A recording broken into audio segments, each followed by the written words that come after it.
Hi, it's Kit Finlay-Bates here, and today I want to talk a bit about registries, authority and NFTs, because I've come to a realization that one of the problems that people have getting their heads around NFTs is that they haven't questioned authority, or strange though that may sound.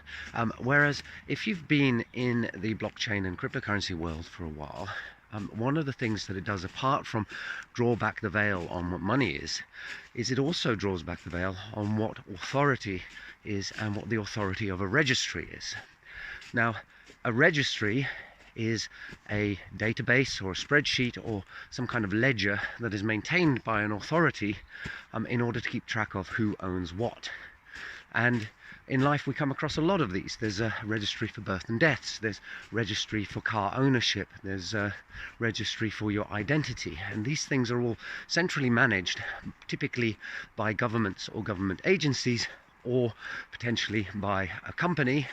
And as human beings growing up in that system, naturally we don't initially question that. It's just the way of the world.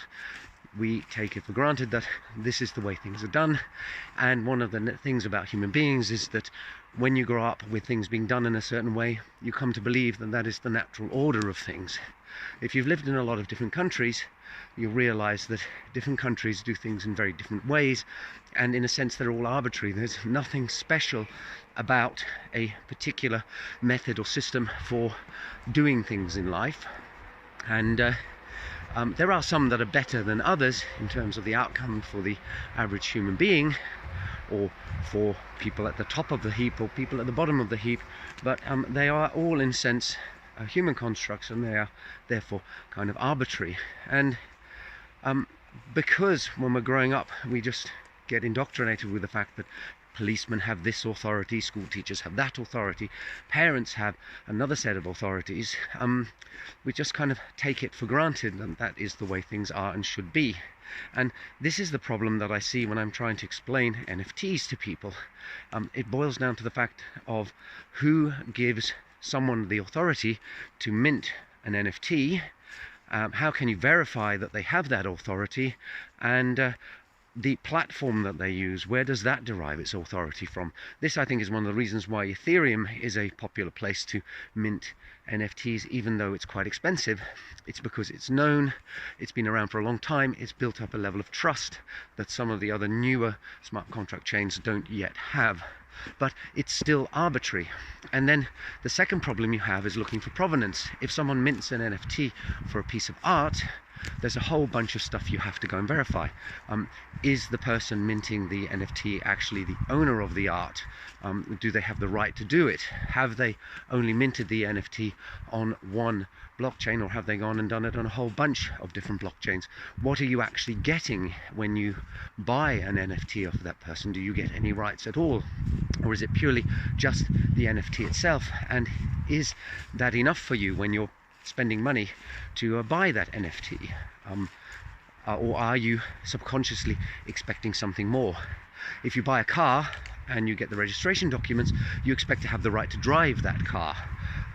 If you were to mint an NFT for that car, then all you would have is the NFT, because there's no contract that says that you are actually then the owner of the car, unless the person minting the NFT has actually gone to the effort of tying it into the legal system. And in general, we're not seeing that at the moment with NFTs. I discussed this a bit in Anthony Day's Roast of NFTs podcast series, which I'll put a link to in the bottom of this video.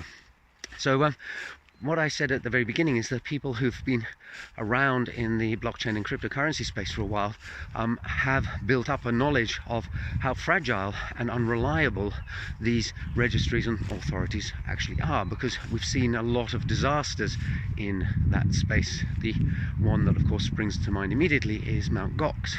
They acted as an authority maintaining an exchange and therefore a registry of ownership of bitcoins.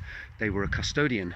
As it turns out, they were not a particularly good custodian, and the company collapsed and a lot of people lost a lot of their coins, and that was a rude awakening for a lot of people who are probably now very, very unhappy about how it all ended up, because they would be immensely wealthy if they hadn't got caught up in that mess back at the beginning of the previous decade.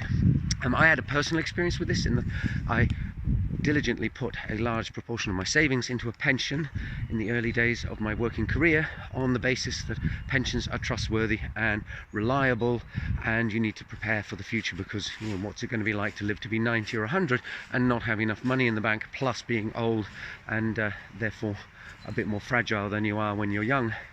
As it happens, I put my money into an English pension fund that went bust, and I ended up losing half the value of, I think it's now at about half the value of what it was that I put into it in my 20s, so not a particularly good investment there. And for me, that opened my eyes to the fact that even these established, responsible, reliable looking organizations that the government encourages you to invest in for your future do not offer a guarantee that they're going to live up to their promises. It's kind of a nature of life. It does what it does, and most of us are kind of floating around on the stream of life, trying desperately to guide our path as the river sweeps us further along. Anyway, I seem to have gone a bit off track there, but the example still is true, which is that you know, we are indoctrinated with a sense of trust in various organizations, typically if they come with uniforms or badges or with a government stamp on them, but underneath it all, life is fragile, and you know, you need to do your own research and take care, because it's a wild world out there. Anyway, didn't seem to have an amazing focus in this video. I hope you don't mind, and that there were some insights or something to think about in what I've just talked about. Hope you found it interesting in any case, and see you in the next video soon. Bye for now.